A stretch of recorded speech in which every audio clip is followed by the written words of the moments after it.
Hey friends, welcome to Andy's Audio Crap, where we talk about audio and all of its crappy glory. Today we have a Pioneer. Let's dig in.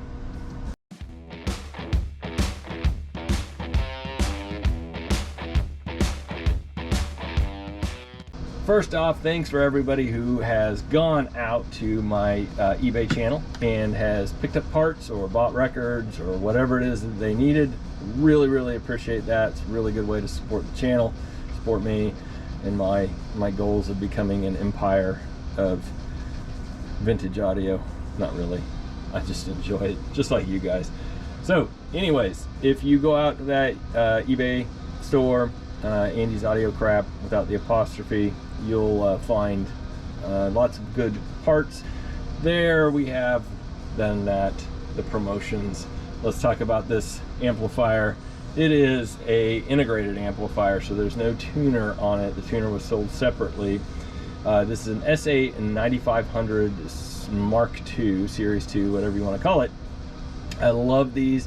I love the Pioneer SA-9000 series. I have two 9100s myself, and I absolutely adore the way they sound. Nothing quite sounds like them, in my opinion. They sound probably the best of what Pioneer has ever made, at least vintage wise. I'm sure there's better stuff out there, I just haven't heard it yet.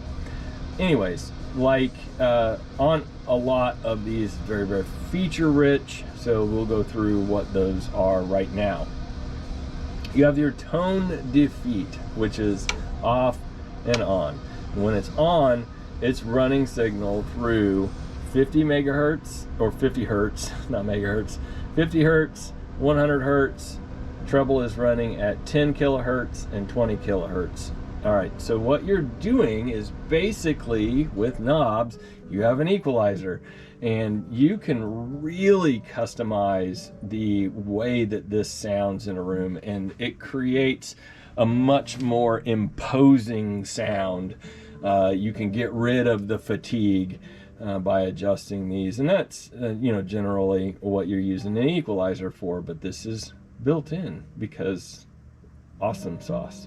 Anyways, and the volume knob, it's just big. It's quite imposing. It's large, and that's awesome. So it is what it is. Now you have a cartridge load here, and this allows you to adjust the signal coming in from the cartridge on the phonograph, the turntable, and then you have turntable 1 and 2, which both load through here, the cartridge load. With this, I've played with it, and you can really take a crappy cartridge, I was going to say something else, and make it sound pretty good. There's no getting around, a cartridge that just doesn't have anything to offer. But you can milk, like out of a 3600, like one of these Audio-Technica 3600s, you can milk some really good sound out of it by playing here and playing over here. And granted, it's not universal. It changes by the type of music. If you're listening to rock, you got to fiddle with it, versus classical, and you got to fiddle with it. But you can really conform it to the space, and it works just absolutely wonderfully. I love it. This is one of my favorite features of it. Actually, the way I acquired this is I decided I wanted to start collecting integrated amplifiers, because I just love the silver face without the receiver, the tuner. I don't listen to the radio all too often, so it doesn't matter whether I have one or not. I just love the way these look, the simplicity with a bunch of silver shiny knobs on them. Maybe that's what does it, is the bling. Anyways, so you've got the speaker A and B. Let's turn this sucker around and see if she's labeled with how many ohms she'll take on. 4 ohms or more. So 8 ohms or more. So 4 ohms or more for A and B.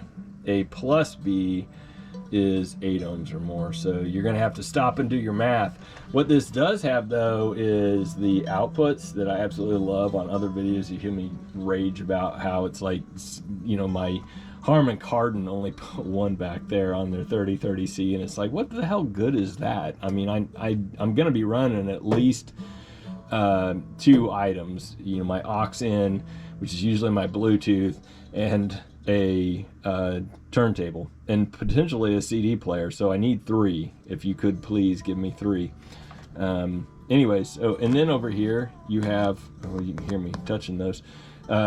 You have your cut over from your preamp to your power in, and there's no bypass switch for that, so you got to have those in there. So if you get one of these and it's not making sound and it's missing those, that's why you're not getting sound. This one isn't like necessarily in spectacular condition. It's not a museum piece, so let's just put it that way, but for the price I got it for, it doesn't need to be. I just like having them around. They're just so cool to look at. You got your filters, your high and low filter, and the reason you use those high and low filter, again, I say this on every video, I'm sure you guys, feels like I'm a broken record here, but never know when somebody's watching it for the first time. Anyways, that is usually for your tuner and your turntable. So both of those have the ability to produce high and low frequencies that just are unpleasant, and so you can kind of filter some of that out. And then over here you have your balance and your loudness. The loudness on Pioneers is just, I love it. I think they did just a knockout job. I'm not sure where they're splitting things, but it's just absolutely awesome. And then here recently, and I think I just said this on another video, I'm filming a lot of them today, there's this 20 dB muting, and the 20 dB muting is to allow you more range in your volume, so you can like hyper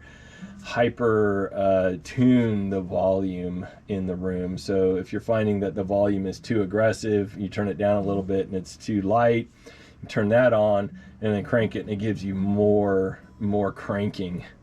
I guess is a good way to put it. The mode, you got REV, which some of it's a reverb and some of it's reverse, so I'm just going to go with reverb or reverse over here. Somebody in the comments can put that in there. And then you have your left plus right, and then left and right only, and then here's all your tape controls over here. Awesome player. These things sound so good. I just can't emphasize enough how darn good these things sound. I love the SA-9000 series. Just Pioneer outdid themselves. With this cartridge load piece here, you do not see that very often, and this does make a huge difference. And if you're looking to really differentiate and suck more sound out of your cartridge, that's a good way to do it. So very unique feature. All right, I think that covers it all. If you guys have anything else to add to this conversation that I'm having with myself here, please add it in the comments, and feel free to just call me a bonehead if I miss something. I do miss a lot of stuff. It's really hard to know everything on all of these, so I do try and stick to vagalities very often, just to err on the side of caution of saying something wrong and misleading somebody. But no misleading on getting one of these. Go ahead and go get one. Thanks for watching.